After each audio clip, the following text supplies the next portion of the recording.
Abra sua Bíblia no Salmo 16. Salmo 16.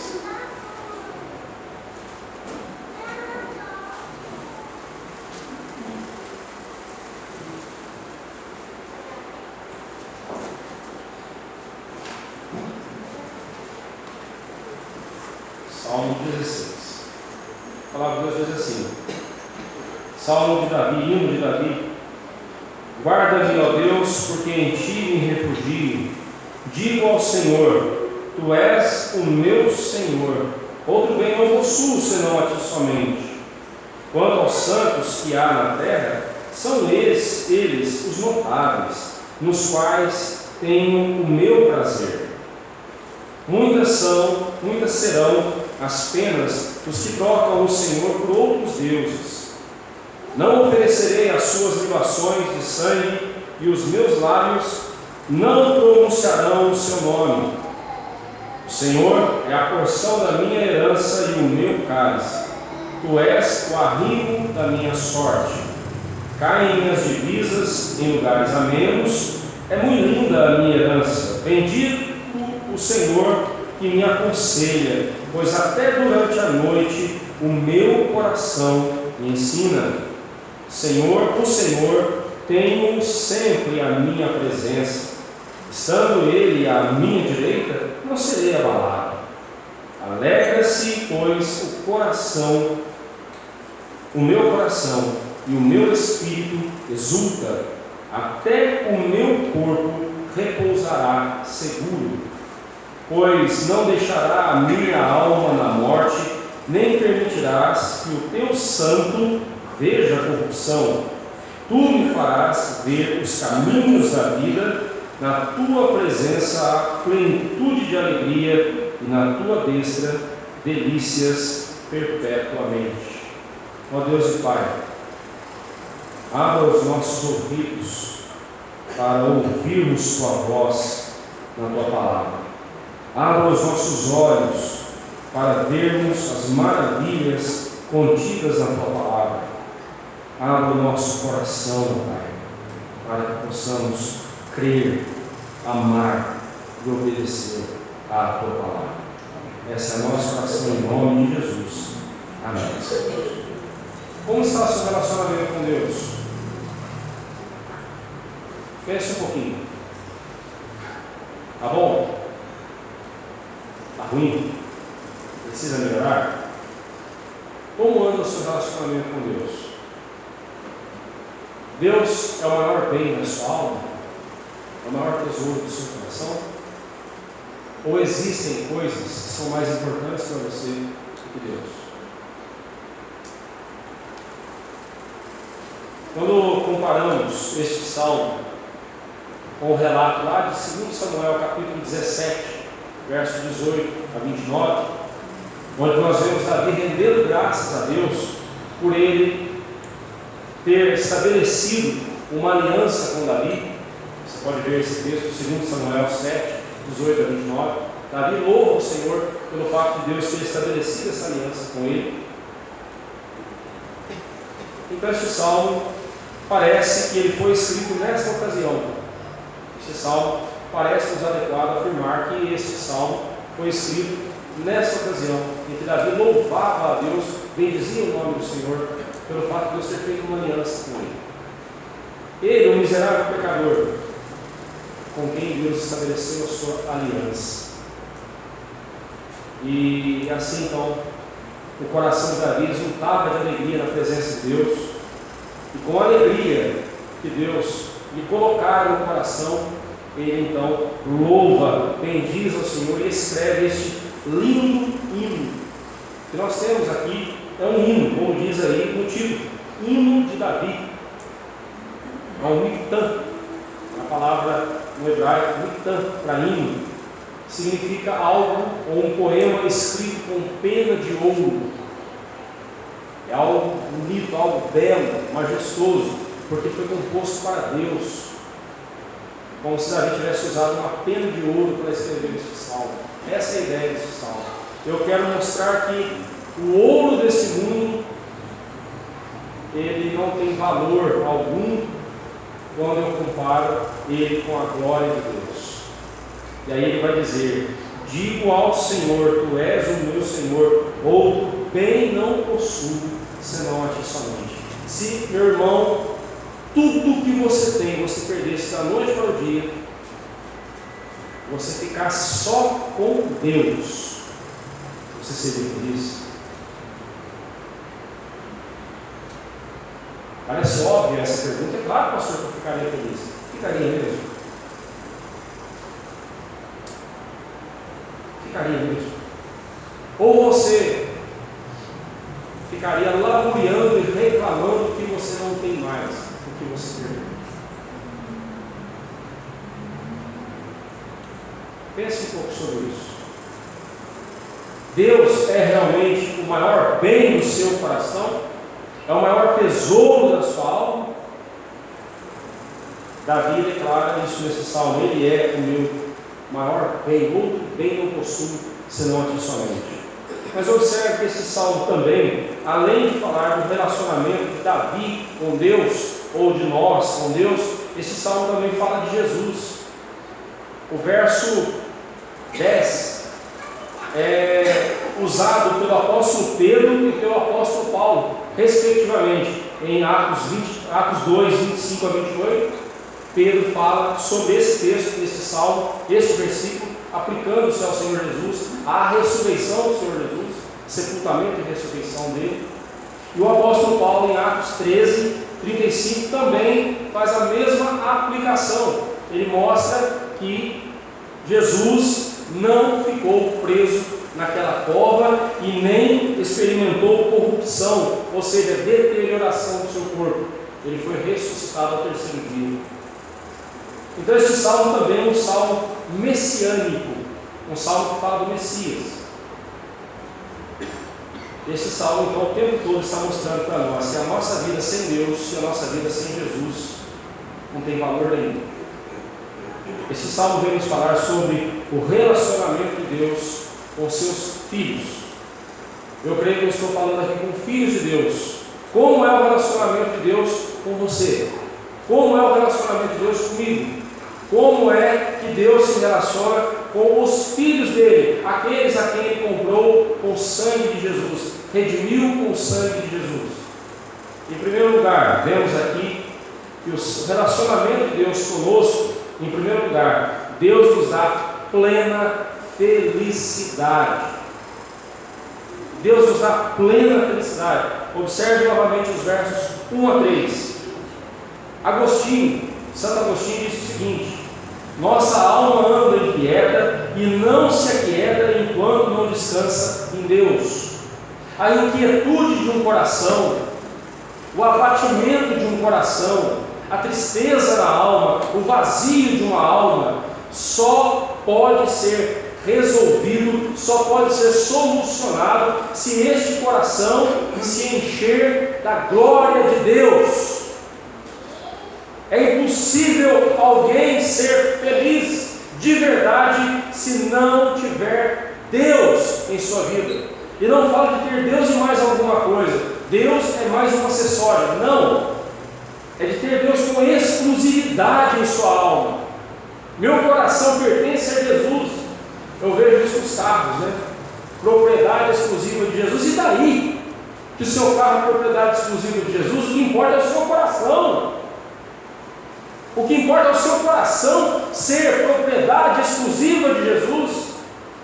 Pedro, repetindo as palavras do Pentateuco, ele vai dizer que nós somos raça eleita, sacerdócio real, povo, nação santa, povo de propriedade exclusiva de Deus. Você não é dono da sua vida, você é de Deus, você é propriedade de Deus. Você não tem direito de fazer o que você bem quiser com a sua vida. Você não tem direito sequer de desistir de sua vida, porque a sua vida não lhe pertence. A sua vida é de Deus. Deus é o dono da sua vida. Deus é o nosso dono. Mas outro bem eu não tenho além de Deus. Eu não preciso. Eu não preciso de mais nada. Se eu tenho Deus, não preciso de mais nada. Se eu tenho Deus, eu tenho tudo. Só Deus pode preencher o vazio do nosso coração. O homem foi criado para viver para a glória de Deus. Eis o motivo, porque tem muita gente infeliz nesse mundo, porque não estão vivendo para a glória de Deus. Você quer encontrar um crente feliz? Observe, ele vive para glorificar a Deus. Ele não vive para obter bênçãos, ele não vive para obter prazeres, ele vive para glorificar a Deus. E o prazer da alma dele é glorificar a Deus, o prazer do coração dele é obedecer a Deus. E obedecendo a Deus, ele é pleno, feliz plenamente. Em Eclesiastes 3:11, a Bíblia diz que Deus fez todas as coisas e também pôs a eternidade no coração do homem, sem que este pudesse a discernir. Deus colocou a eternidade no nosso coração, e eu lhe pergunto: como nós podemos nos satisfazer com coisas que enferrujam, que se deterioram, que se apodrecem, que são roubadas pelo ladrão, coisas passageiras? Como pode um coração que foi feito para se satisfazer com nada menos do que a eternidade e a glória de Deus, se satisfazer com o lixo desse mundo?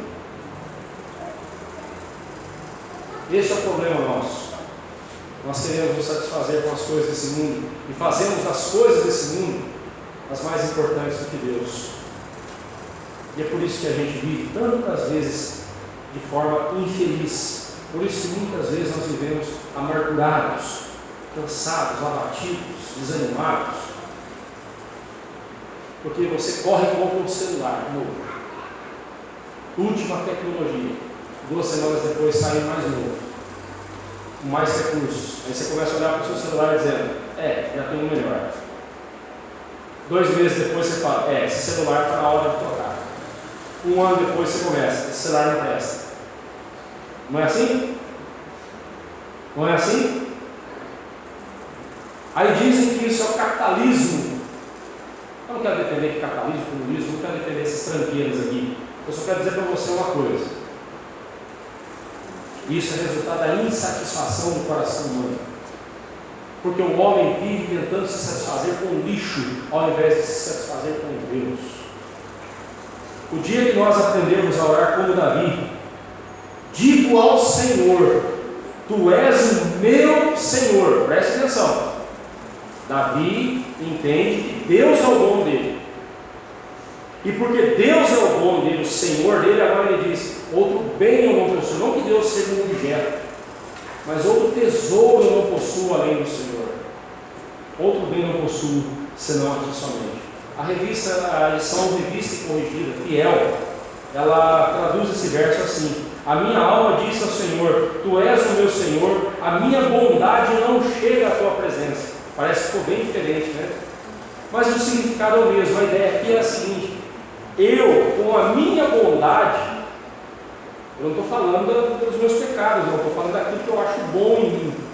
Eu, com a minha bondade, eu não posso me aproximar de Deus, eu não posso me achegar a Deus, porque a minha bondade, a minha justiça, como diz o profeta Isaías, é trapo de imundícia, é podre, é estragado. Então, quando eu chego diante de Deus, eu olho para as minhas mãos e as vejo vazias. Eu não tenho nada para dar em troca para Deus. Ou seja, eu sou vazio por natureza. Quando eu me aproximo de Deus, não tenho nada de bom para dar em troca. Mas quando eu confio em Deus, eu saio da presença dele pleno, com o coração repleto de alegria, com alegria completa, transportando de alegria, porque eu só posso ser feliz não com as coisas que eu tenho para dar para Deus, mas sim com aquilo que Deus tem para dar para mim.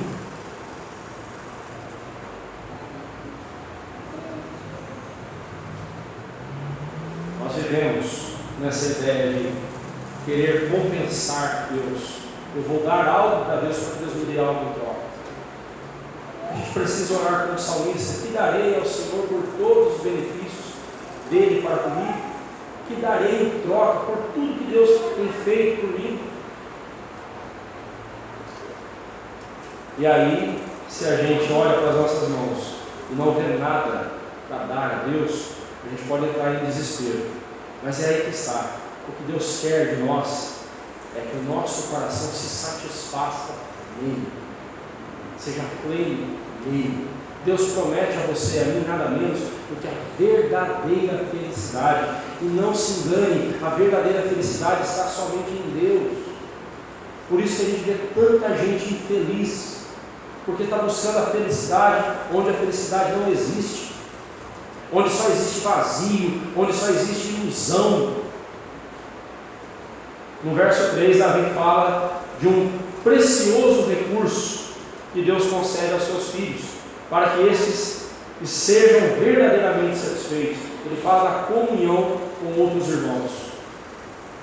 Quanto aos santos que há na terra, são eles os notáveis, os quais eu tenho todo o meu prazer. Eu pergunto para você: você tem prazer em estar aqui na igreja? Em estar com os irmãos? Você tem prazer em estar aqui?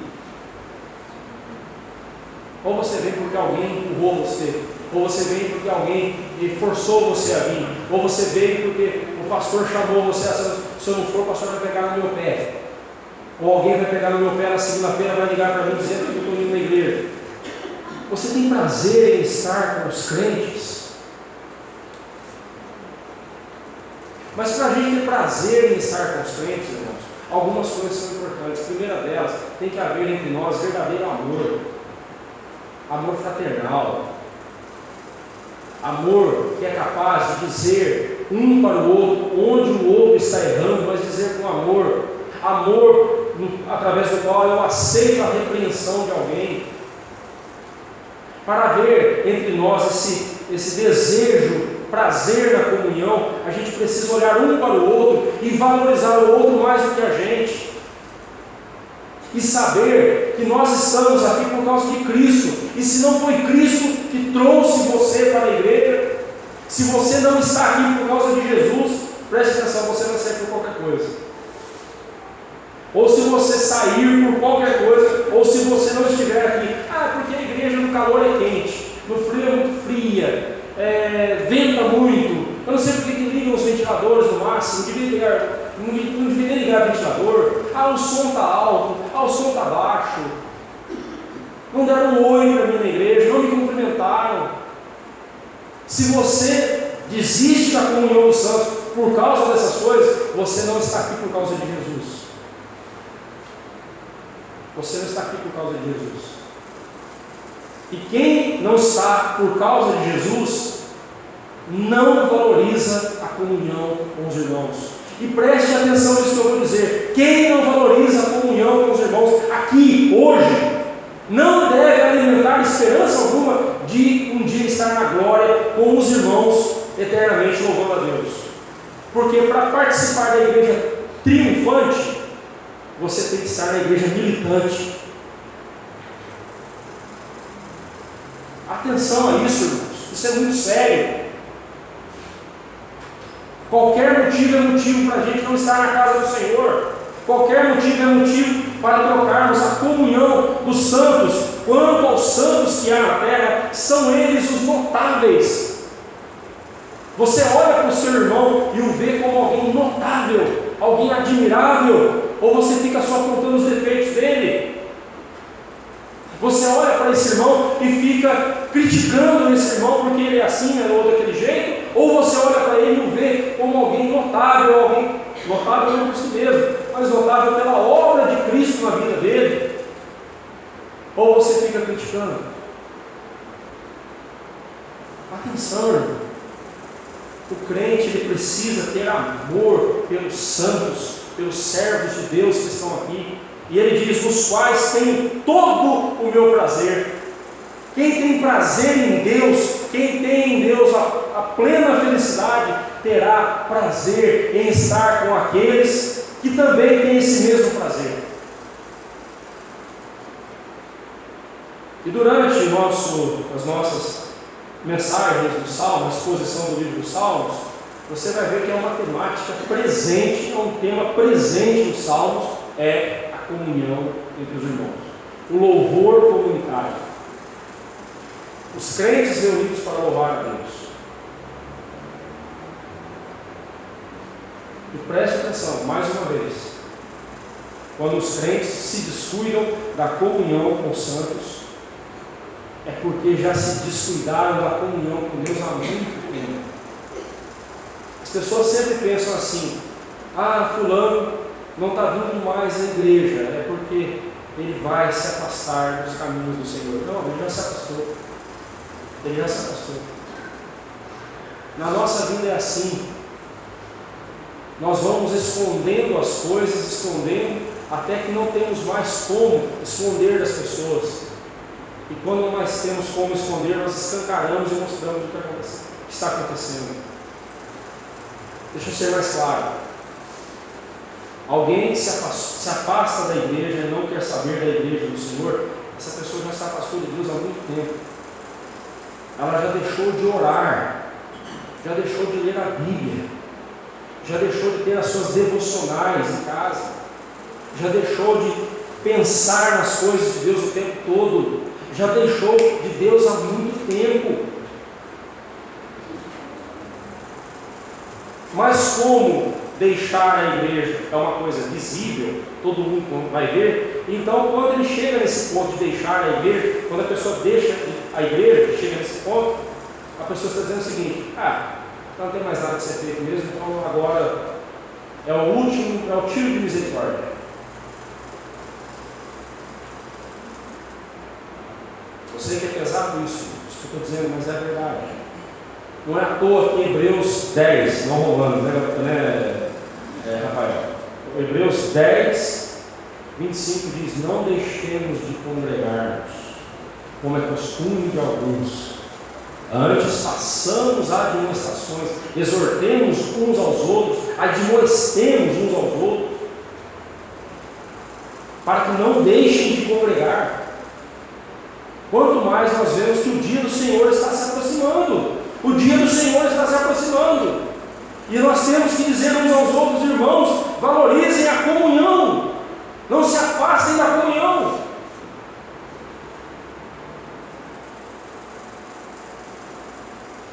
Cuidado. Muito cuidado. Dizer que ama a Deus e não ama os irmãos, dizer que está em comunhão com Deus, mas não está em comunhão com os irmãos, não preza pela comunhão com os irmãos, quem você está enganando? Quem você quer enganar?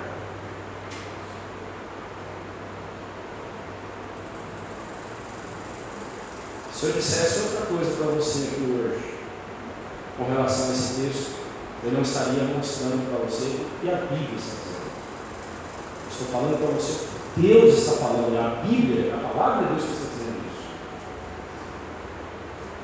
E eis a razão, porque fraqueza espiritual, tristeza, apatia têm tomado conta de tantos corações de Deus.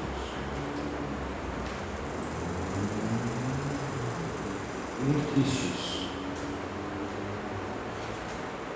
Nosso coração é traiçoeiro. Quando fazemos algo bom, somos tomados por um sentimento gostoso, um santo orgulho, né? Eu fiz isso. Cuidado, esse orgulho é perigoso, não é santo nem um pouquinho, virou um pouquinho. Isso não é orgulho santo, aliás, o orgulho nunca é santo, é pecaminoso. Contentar-se consigo mesmo. É aí que mora um perigo muito sério.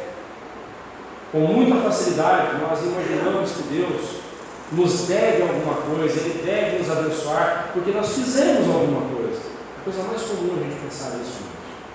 Até mesmo quando a gente diz: não, eu sei, é tudo pela graça de Deus, mas no fundo, muitas vezes a gente quer exigir alguma coisa de Deus. Puxa vida, Senhor, eu tenho orado todas as madrugadas. Puxa vida, Senhor, eu tenho sido dizimista. Puxa vida, Senhor, eu tenho frequentado todos os cultos. Senhor, a minha vida continua do mesmo jeito. O que está acontecendo? Né? É orgulho. É você querendo dizer para Deus alguma coisa, dizer assim: Senhor, o Senhor tem que me abençoar, porque afinal de contas eu mereço ser abençoado. Cuidado com isso, irmãos. Não barganhe com Deus. Deus não faz negócio com ninguém. Deus abençoa. Ele abençoa aqueles que o buscam. E aqueles que o buscam são verdadeiramente abençoados, plenificados pela sua graça. E o seu coração é verdadeiramente feliz. Em segundo lugar, em seu relacionamento conosco, Deus requer total fidelidade. Versos 4 e 5. Davi nos mostra que outra verdade em relação ao coração humano. O coração humano, o nosso coração, nós somos criados para sermos adoradores. Preste atenção no que eu vou te dizer. Se você não adorar a Deus, você vai adorar um ídolo qualquer. Você vai adorar a si mesmo. Você vai fazer ídolos para o seu coração. Quem não adora a Deus, adorará ídolos. Adorará a si mesmo. E quando eu falo de ídolos, de adorar ídolos, adorar a si mesmo, não estou falando de você levantar um altar e pôr ali o seu nome, é Olivar, e ali eu vou adorar a mim mesmo, Olivar, não é isso não. Eu estou falando aqui de fazermos a nossa própria vontade, de fazermos aquilo que a gente quer, e não o que Deus quer. É um ídolo.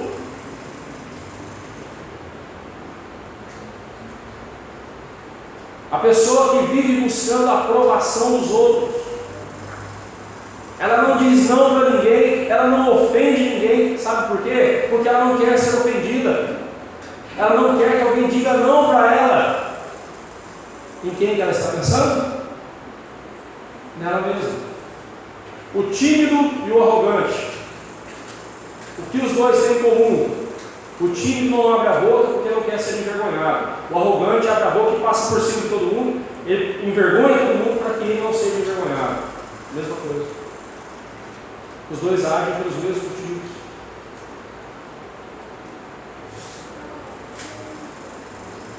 Irmãos, quando nós não oramos, tentando entender a vontade de Deus, mas saímos fazendo aquilo que nós achamos que é o certo, quem que nós estamos ouvindo? Nosso coração, a nossa vontade. E quando a gente faz ali um planejamento, uma rota, né, de voo, um planejamento nosso ali, um plano de curso, e aí a gente diz: Senhor, está aqui, abençoa, Senhor. Não orou, não pediu a Deus: Senhor, me mostra a tua vontade, o que o Senhor quer que eu faça? Mas não, eu faço os meus planos e chego para Deus: Senhor, abençoa. Assina embaixo aqui, Senhor. Isso não é dependência, isso não é depender de Deus, isso é provocar a Deus. Preste atenção: se você não adorar a Deus, você vai adorar ídolos. E como disse Calvino, o nosso coração é uma fábrica de ídolos. Se tem uma coisa que a gente faz todo dia, é criar um ídolo diferente para adorarmos. Você quer reconhecer um ídolo no seu coração? Qual é o primeiro pensamento que vem à sua mente logo pela manhã? Qual é a primeira coisa que passa pela sua mente? Qual é o primeiro pensamento que vem, que te motiva a levantar e a fazer alguma coisa? Se não for Jesus, então é um ídolo. Eu vou levantar bem cedo, eu vou eu vou arrumar a casa aqui, para que a minha esposa não fique brava comigo, para que a minha esposa não pegue no meu pé. Quem é o ídolo? Não é a esposa, é você mesmo. Você não quer ser incomodado. Agora, se você levanta e diz assim: eu quero levantar, ou eu vou levantar cedo, eu vou arrumar a casa, porque eu quero fazer a minha esposa feliz, eu quero que a minha esposa fique feliz com isso. Ela estava cansada, ontem ela trabalhou o dia inteiro, estava cansada, eu vou ajudá-la hoje, vou arrumar a casa. O marido está cuidando da esposa, isso que manda a gente fazer a palavra de Deus, está obedecendo a Deus. Mas aí a esposa acorda, estou falando isso, mas geralmente é o contrário, né? A esposa acorda e vê a casa arrumada e não dá nem um obrigado. Estou falando isso porque geralmente é o contrário. Geralmente a esposa que faz é o marido que não reconhece, né? Mas vamos inverter um pouquinho. A esposa não reconhece. Aí você fica lá trombudo do lado, diz assim, puxa vida, ralei tanto, faço tanto por ela, e ela nem tchum para mim, está nem aí para mim. O que é isso? Você estava buscando gratificação, você estava buscando aplausos. O dia que a gente aprender a fazer as coisas, porque elas têm que ser feitas, para a glória de Deus, o dia que aprendermos a fazer as coisas, porque elas são certas de serem feitas, e são para a glória de Deus e para o bem do outro, nós não vamos ficar frustrados quando o outro não nos reconhecer, não reconhecer o que fizemos para ele. Nós ficaremos felizes porque nós estamos fazendo para Deus, não é para os homens, não é para agradar os homens, não é para arrancar aplausos, mas é para glorificar a Deus. Esse é o motivo porque a gente fica frustrado. Mas por que a gente fica frustrado? Porque colocamos ídolos em nossos corações. E Davi tem uma atitude radical em relação aos ídolos. Ele começa dizendo: muitas serão as penas dos que trocam o Senhor por outros deuses, por ídolos. E aí ele fala: não oferecerei as suas libações de sangue. O que era a libação de sangue? No culto estipulado por Deus lá no Antigo Testamento, o sangue de um animal deveria ser derramado no lugar do pecador. É um princípio de culto que nós vamos encontrar na pessoa de Jesus, o inocente morrendo no lugar do pecador. Mas o sangue do animal lá no Antigo Testamento deveria ser derramado. Foi proibido, e é proibido para nós hoje, comermos e bebermos o sangue de animais. Se você come chouriço, você sabe que está desobedecendo a palavra de Deus. Leia Atos 15, 29, está lá. Ok? Está lá. Mas não se podia comer o sangue dos animais. Não se podia. Deus mandou que se pegasse uma taça de vinho e parte desse vinho era derramado, isso é o que significa libação, derramar, era derramado na terra. E a outra parte o sacerdote tomava. Fazia parte do ritual de culto a Deus no Antigo Testamento. Os ídolos, ou os cultos pagãos, a coisa lá era diferente. Eles pegavam o sangue dos animais e bebiam. E não raro, nos casos, sangue humano. Eles sacrificavam pessoas, pegavam o sangue e bebiam. Davi falou: eu não vou beber esse cálice deles. Eu não vou oferecer as suas libações de sangue. Eu não quero parte alguma no culto idólatra. Eu não quero nada com eles. E aí ele completa: os meus lábios não pronunciarão o seu nome. Não é o nome de Deus, é o nome dos ídolos. Eu não vou sequer falar o nome desses ídolos. Não quero sujar os meus lábios com a imundícia desses ídolos. Isso é uma postura radical de um coração que serve a Deus. Meus irmãos, eu sei que a palavra radical hoje em dia causa urticária em muita gente. Se você é chamado de radical, você não, imagina, não tenha vergonha. Porque ser radical é você ser firme no que você crê. Eu te pergunto, o contrário de radical não é frouxidão. O contrário de radical é você ser maleável, você ser meio termo. Ou equilíbrio. Mas eu pergunto para você: qual o meio termo entre o céu e o inferno? Qual o meio termo entre a morte e a vida? Qual o meio termo entre o pecado e a santidade? Qual o meio termo entre a luz e as trevas? Qual? Nenhum. Você tem que escolher um lado. Em qualquer lado que você escolher, você vai ser radical naquele lado. O Evangelho é um chamado radical. Não? Você acha que não? Se alguém quer vir após mim, a si mesmo se negue, dia a dia tome a sua cruz e siga-me. Isso não é radical? Negue-se a si mesmo. Esqueça das suas vontades. Você não está aqui para fazer as suas vontades. Você está aqui para fazer a vontade de Deus. Isso não é ser radical?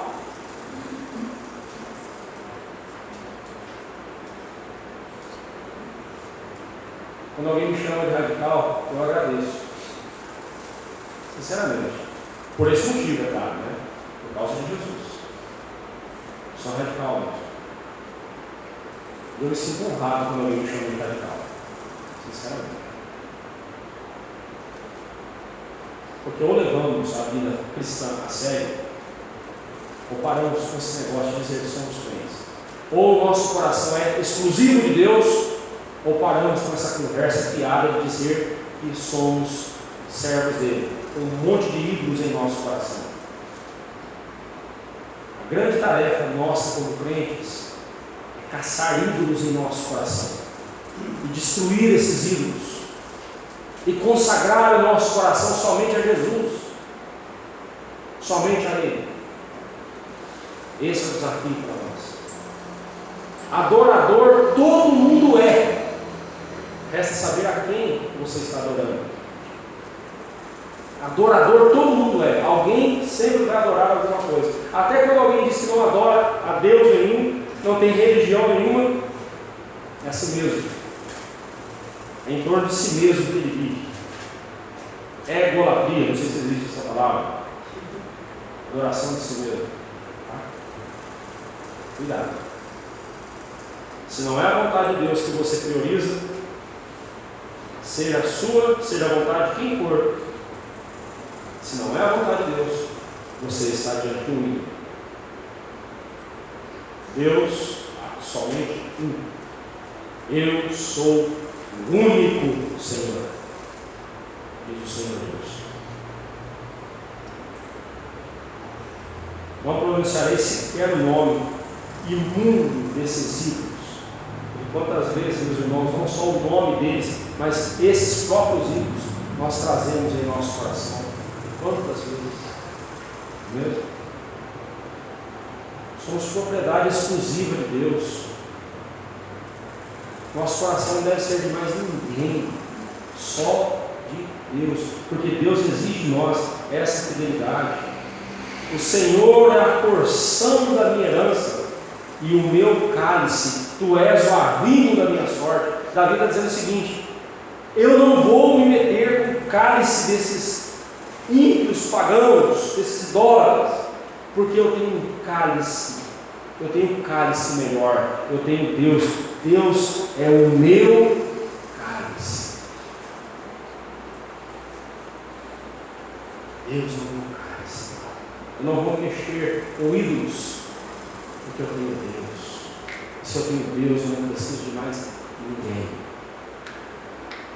Ele é o arrimo da minha sorte, o sustento da minha vida, o sustento da minha felicidade. O muro de arrimo, né? É aquele muro todo amarrado, ali, todo preso, que sustenta a construção. Deus é o arrimo da nossa sorte, da nossa vida. A minha felicidade, sorte aqui é felicidade. A minha felicidade, quem sustenta é Deus. A minha felicidade não está atrelada às circunstâncias dessa vida. A minha felicidade, quem sustenta é Deus. É Deus quem sustenta a tua felicidade, irmão. No nosso coração não precisa de muitos deuses. Nós precisamos de um Deus só. Precisamos só de Jesus. Só Jesus. E mais ninguém. Somente o culto a Deus é um culto que traz dignidade ao ser humano. O culto pagão era um culto cheio de orgias, cheio de depravações. E você pode ver. Pegue um culto idólatra, por exemplo. Essa semana nós vamos ver isso acontecer. As pessoas andando pela rua carregando imagens nos ombros. Não é deprimente aquilo, irmãos? Não é deprimente ver uma pessoa se curvando diante de um pedaço de gesso? Não é deprimente ver uma pessoa beijando um gesso beijado por uma multidão, babado por uma multidão? Não é deprimente uma coisa dessas? Mas é fácil falar deles, vamos falar de nós. Quantos ídolos nós abrigamos em nosso coração? Salmo 115 vai dizer que aquele a quem você adora, é com ele que você vai se parecer. Se você adora ídolos, você vai ficar mudo, cego, surdo, inerte, tal como aquele ídolo, aquela imagem. Se você adora a Jesus, acontecerá com você o que diz Romanos 8:29. Você será conformado ao caráter de Cristo. Você se tornará mais parecido com Jesus.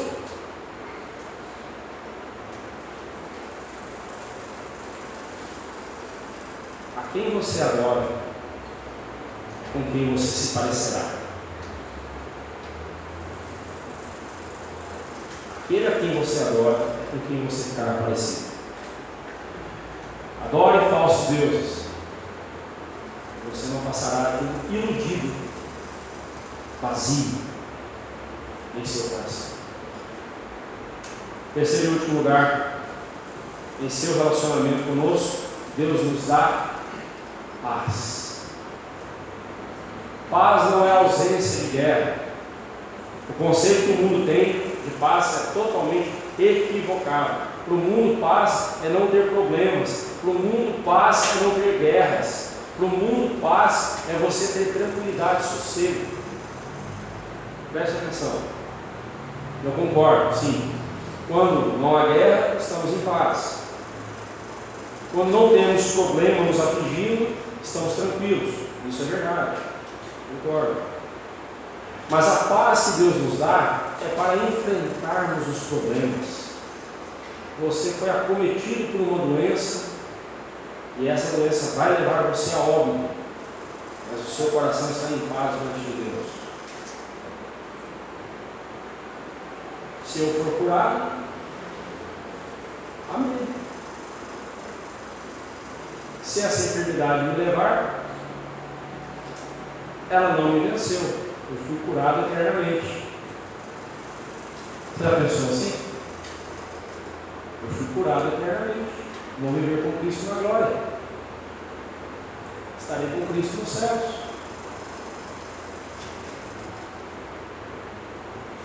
Uma pessoa que pensa desse jeito, como é que ela vai reagir diante da enfermidade? Se descabelando, nervoso e desesperado? Não. Eu confio em Deus. Eu confio em Deus. Eu sei o que Ele está fazendo.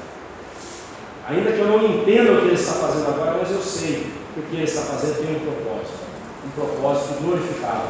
E quando a minha vida glorifica a Deus, eu sou feliz. E quando a minha vida glorifica a Deus, eu tenho paz. E quando a minha vida glorifica a Deus, eu só quero Deus e mais ninguém. Paz. A paz que Deus nos dá é justamente o seu precioso recurso para acalmar o nosso coração, para guiar o nosso coração e encher-nos de esperança, enquanto passamos pelas mais terríveis tormentas desta vida.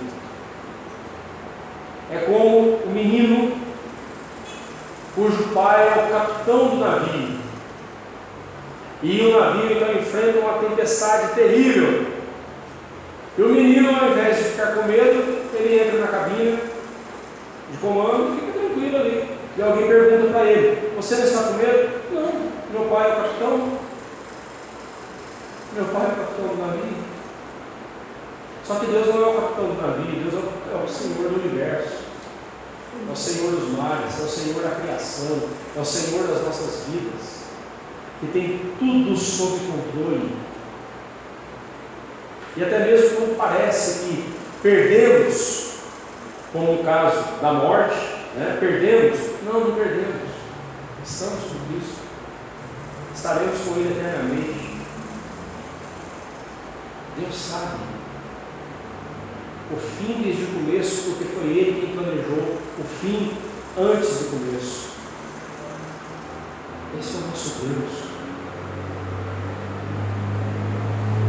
Davi expressa a paz que Deus nos dá das seguintes formas. No verso 6, ele mostra o deleite para o seu coração. Meu Deus traz deleite, a presença de Deus traz deleite para o coração do servo dele.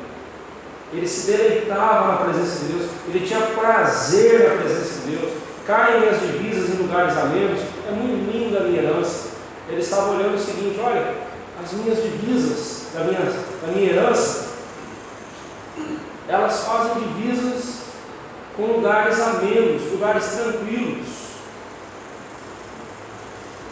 Eu não sou ameaçado, Deus me cerca. Deleite. Davi se deleitava na proteção de Deus. No verso 7, iluminação para os olhos, para ver a vida, para dirigir a sua vida. No verso 7 ele diz: bendiga ao Senhor que me aconselha. Eu pergunto a você: quem é o seu conselheiro? Com quem você tem buscado conselhos? Eu vou dizer algo aqui que talvez vai causar um certo desconforto. Quando você está com um problema, primeiro para quem você liga é o seu psicólogo. Este que não acredita em Deus, ou diz que Deus existe, mas não acredita que o que está causando problema na sua vida é o pecado que você abriga no seu coração, que fala que a sua ira não é pecado, mas fala que a sua ira é o seu direito de se expressar diante de uma situação. Você corre para um profissional da área da saúde mental, que tudo resolve com remédio, e não ensina você a lidar com os pecados que estão em seu coração, com a insatisfação que está em sua alma. No dia que eles chamarem essas coisas de pecado, porque são pecado, não estou dizendo que todo caso é pecado, tá certo?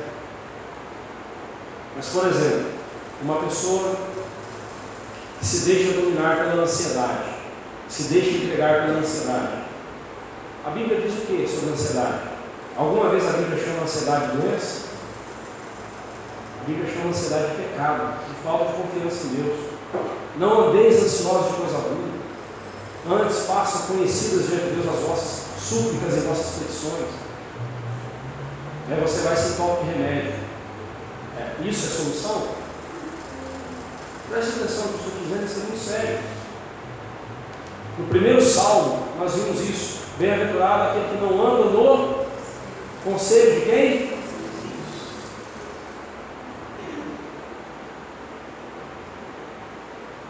Não vou conversar com o pastor, não. O pastor só fala de Bíblia. O pastor é bitolado.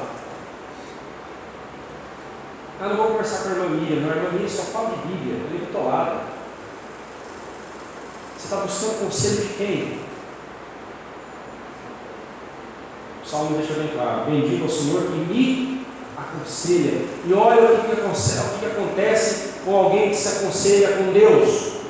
Pois até durante a noite o meu coração me ensina. O seu coração tem te ensinado.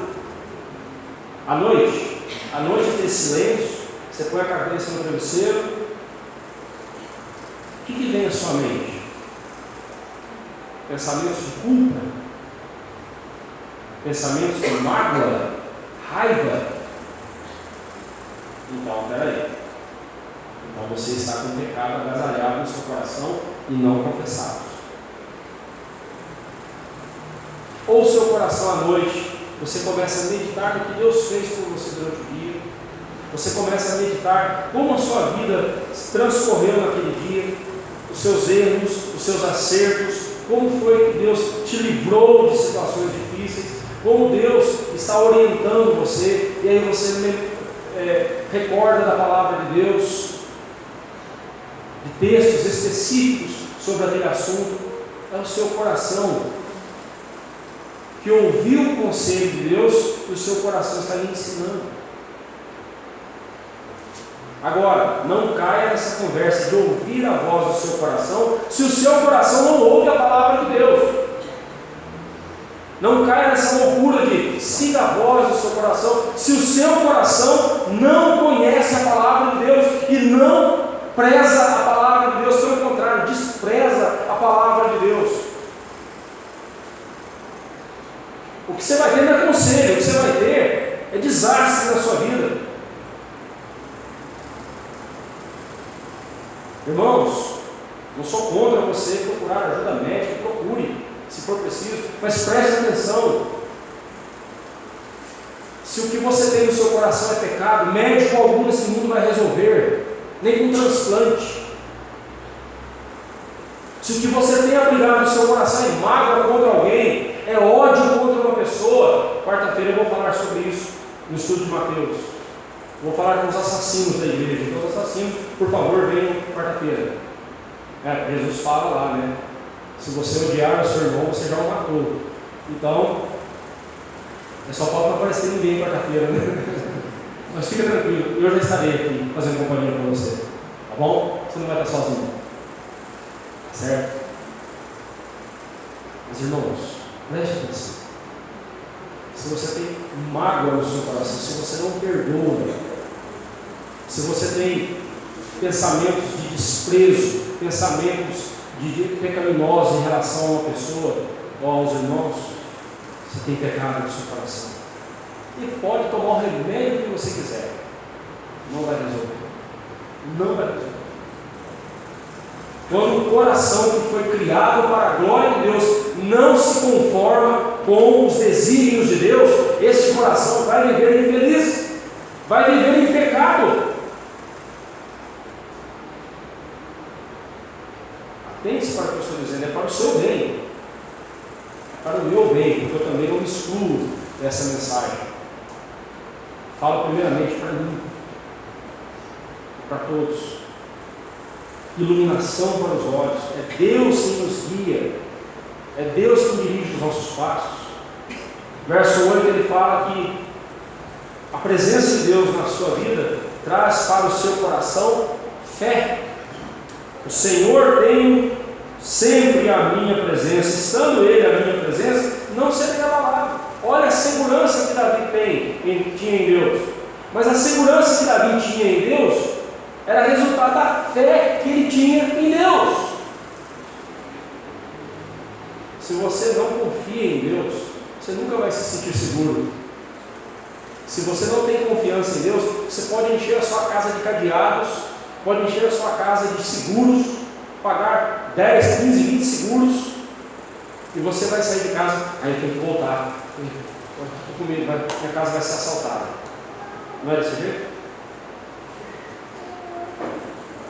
Não estou dizendo que quem confia em Deus também deve deixar a casa aberta, né? Aí você provocar a Deus, né?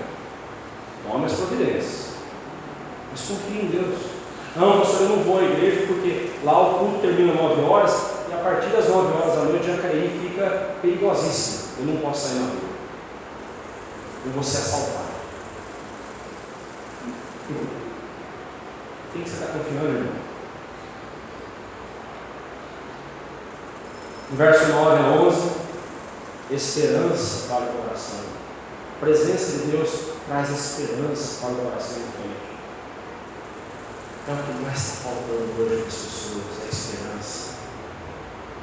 E quando as pessoas perdem a esperança, elas perdem a vontade de viver. Quando elas perdem a esperança, elas perdem a vontade de lutar, a vontade de continuar lutando. Quando um pai perde a esperança com seu filho drogado, ele deixa de lutar pelo filho e em pouco tempo estará sepultando esse filho nas drogas. Quando um cônjuge perde a esperança com o outro, abandona o casamento. Mas por que perdemos a esperança? Porque a nossa esperança não está em Cristo Jesus. Porque se a nossa esperança está em Cristo Jesus, a Bíblia vai dizer em 1 Coríntios 13, o amor tudo suporta, tudo espera. Espera. Esperança. Davi escreve no verso 9 a 11, como esperança para o nosso coração. Alegra-se, pois, o meu coração e o meu espírito exulta, até o meu corpo repousa seguro. Pois não deixarás a minha alma na morte, nem permitirás que o teu santo veja corrupção. Como eu disse, esse texto aplica-se ao Senhor Jesus. Mas porque Jesus ressuscitou, nós também ressuscitaremos. O nosso corpo não ficará numa cova fria, apodrecendo pelo resto da eternidade.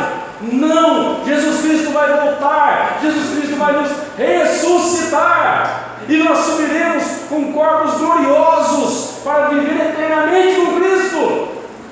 Se a nossa esperança em Cristo se limita apenas a essa vida, somos os mais infelizes de todos os homens.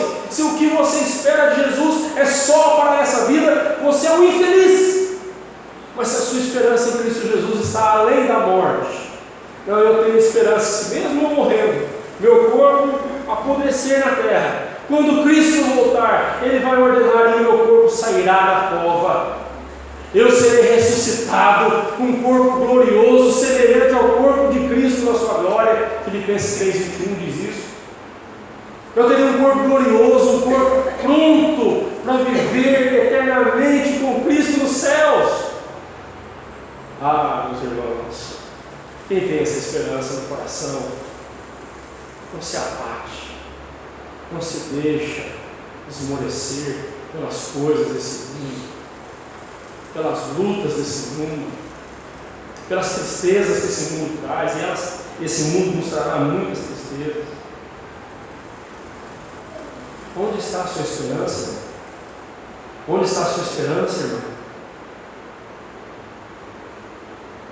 Encerro perguntando isso a você: onde está a sua esperança? Aquele que deleita-se em Deus é instruído por sua palavra. Antes o seu prazer está na lei do Senhor, e na sua lei medita de dia e de noite. Porque de noite até o meu coração me ensina. Porque o meu coração deleita-se na palavra de Deus. Eu quero os conselhos de Deus, eu não quero os conselhos de Freud. Eu suspeito onde Freud esteja nesse momento. Eu não quero me parar. Eu quero os conselhos de Jesus. Eu quero o conselho da palavra de Deus.